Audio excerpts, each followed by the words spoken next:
কখনো তো আমরা বলে দিয়েছি যে রাজ্যপালকে ব্যবহার করে পশ্চিমবঙ্গের রাষ্ট্রপতিকে ইনভলভ করে রাষ্ট্রপতির হাত দিয়ে কোনো নির্দেশ ইত্যাদি করে এখানে অস্থিরতা তৈরি করার জন্য বিজেপি সেন্ট্রাল লিডারশিপ একটা বড় প্লট তৈরি করেছে।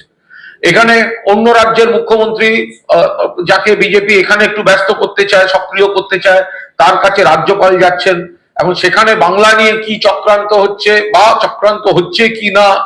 দিল্লিতে কোন নেতা কি চক্রান্ত করাতে চাইছেন, তো এগুলো তো সব সামনে চলে আসছে। বিজেপির নিজের রাজ্যগুলোতে একের পর এক ধর্ষণ, একের পর এক খুন, একের পর এক নারী নির্যাতন, পার্লামেন্ট সেখানে এমপি ব্রিজভূষণ আমাদের সোনার মেয়েদের, মহিলা কুস্তিগির সাক্ষী মালিকদের